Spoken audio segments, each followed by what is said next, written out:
Hey coaches, this is Jason Goldberg, speaker, coach, trainer, and your host here at the Master Circle, the world's first and only training platform to help you become a masterful coach by allowing you to see behind the scenes access to real coaching sessions by some of the top coaches on the planet.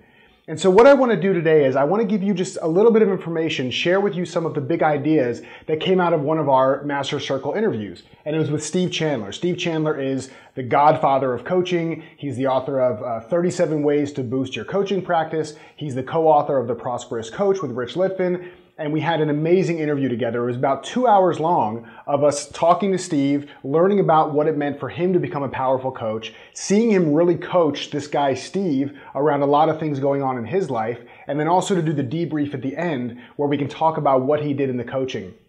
And so what I want to share with you today is kind of just an overview of 3 of the big ideas that I took away, 3 of the most impactful nuggets that I got out of watching and being a part of this interview to help you to become a more masterful coach right now in your coaching practice today. So, number 1, the first thing that I want to talk about is this.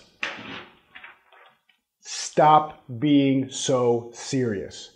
See, Steve is great about this. He's really into playfulness. And being really serious is just not effective or is much less effective in all endeavors of our lives, no matter if it's coaching or if it's making a stronger relationship with a significant other or whatever it is in our lives. Anything that we want to do in our lives, anything we want to accomplish and get really good at, bringing a sense of seriousness to it doesn't make it any more effective. Now, it's not to say you shouldn't be committed and be really dedicated to whatever it is you want to accomplish, but you can do that with a sense of fun and playfulness. And so Steve really drew this home for us and said, you know, as clients are expanding their consciousness and they're becoming more awake as to what's really available for them and what the possibilities are for them, we want to make this as fun and as accessible and as relaxing as possible for them so they can really start to feel what those changes could look like, so they can really see how this can impact them in an awesome, fantastic, impactful, transformational way, but without it being so heavy and so serious. And as coaches, this affects us even more because a lot of the stresses that coaches have, especially newer coaches, but not just newer coaches, a lot of the stresses they have come from how do I talk about what I do? Right? Somebody says, what do you do? And you freeze up. Oh, I don't know how to tell people I'm a life coach. Like, what are they going to think of me? And what do I say? And do I need an elevator pitch? And do I need a niche? And all these stressful things come into play. And it's for one reason, because we're taking it too seriously. So Steve gives us a fantastic example, several examples, not just in the interview, but also in the actual coaching he does with David, where he brings levity, he brings humor, he brings lightness into the situation. Because the fact is that the more fun that we can have, the less fear we're going to have. See, I like to say that fun and fear cannot coexist, right? It's like trying to sneeze with your eyes open. You ever try to sneeze with your eyes open? Don't try it because I think it's dangerous, but you just can't do it. You can't sneeze with your eyes open. And so the same thing happens with fun and with fear. Right? If you can bring fun into the equation, the fear immediately starts to dissipate. And so Steve giving us that example and modeling that for us and letting us know that we don't have to be serious. We can have fun and be playful with this is a huge big idea that I took away from this interview. Okay, so let's move on to big idea number 2. And big idea number 2, Steve shows us, is perfection creates distance. So what do I mean by that? When we as coaches show up and think we have to be perfect, that we have to know it all, that we have to have it all figured out before we can coach somebody else, not to mention, does it go back to big idea number 1 of us feeling like everything is so serious and so heavy and there's so much pressure, and how can you have fun and really serve the person that you want to coach powerfully if you're just so caught up in your own ego and your own seriousness? But beyond that, beyond the way it feels, showing up in a way where we're trying to tell people that we're perfect or we have it all figured out actually creates distance between us. It moves people further away from us because they can't relate to us. If they think that we're perfect and we have it all figured out, that actually can scare people away that you want to coach powerfully.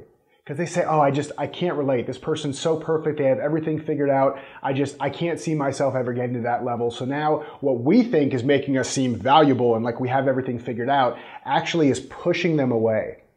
Okay? So instead, if we can show up telling true stories about our own challenges and our own victories of us being coached powerfully ourselves and the things that we've overcome in our own lives, that creates intimacy. So now, by showing that we're real people just like them, that we have challenges just like them, and sharing stories of what those challenges were and what you've done as a real person to overcome those challenges, or maybe you still even struggle with some of those challenges, but you've made progress, that instead of pushing them away, draws them closer because they say, this is a real human being. This is somebody that can truly support me in what it is I'm going through because they've been there. They've done that inner work. They know what it feels like to be where I'm at. And that makes people feel much more supported and much more at ease and much more relaxed to come into a coaching conversation with you where you can then do your magic of being a powerful, powerful coach. So remember, showing up as being perfect, trying to show like you have everything figured out, like you know it all, that creates distance, pushes people away from you. And when you can show up as a real person and you can be authentic and you can share real challenges and real victories that you've had in your own life, that brings intimacy and that brings people closer to you. Okay, and last but not least, big idea number 3 from the Master Circle interview and coaching demonstration with the Godfather of Coaching, Steve Chandler, is this. Watch your mouth. Okay, watch your mouth. And what do I mean by that? Language. The language that our clients use is so important to watch because language reflects our thoughts and our beliefs and can be toxic to our system. So when clients are using specific words that maybe have them coming from a victim place where they don't have any ownership or responsibility of what they've talked about, or maybe they've gone to a place where they've just made everything really catastrophic, that language is going to continue to infect their belief system, and it's going to be very hard for them to make any shifts, to transform, to change things in their lives based on the language they're using. So it's so important, and there's one point in the coaching demonstration when Steve Chandler is coaching David here, is that David talks about his fear of, and actually says that this happened, that he and his family lost everything, right? That's a pretty big statement. We lost everything. And so what Steve was able to do in this coaching demonstration that you'll see in the interview was to really slow David down. See, David wasn't even thinking about the fact that he was saying we lost everything because he's told that story so many times that in the past, whatever happened with his family and their financial situation, which you'll hear about in the interview, is that they lost everything. He believed it. He created this story and it's what he's held on to ever since. And so it just puts deeper and deeper fear of what could happen to him in the future in his head. So Steve really helps us slow him down to show him where he may be unnecessarily over-dramatizing what happened. He slowed him down. Instead of letting things just be catastrophic and letting him continue to believe that he lost everything, he helped him really get specific on what did you lose? And it was funny because there's a part of the interview you'll see where David talks about losing his car, and you'll see that he never actually even lost his car. But he made this belief, he made this story up in his mind of losing everything, and even getting more specific, losing his car. And when Steve slowed him down to help him see and to reframe what really happened, you can just see David, his body got lighter, he got a smile on his face, and he realized, oh wow, it wasn't nearly as scary or catastrophic as I thought it was. So if we can really help our clients to watch their mouths, right, and call them out when they're using debilitating language that's really holding them back, then we can help them move forward because they can create new beliefs from the way they speak their world.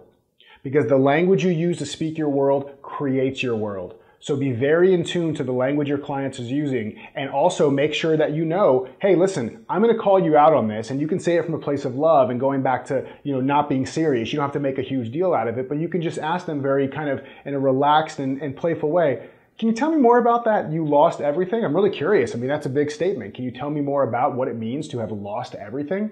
And it just helps you get some more clarity around what they mean, helps them get clarity, and that's the first step for you to shift and have them use more empowering language. So that's it, guys. The 3 big ideas of tons of big ideas in this interview with Steve Chandler for the Master Circle, along with this 2-hour-long interview and coaching demonstration and debrief where you learn a ton of information and see a bunch of transformation right before your eyes of what it looks like to be a master coach.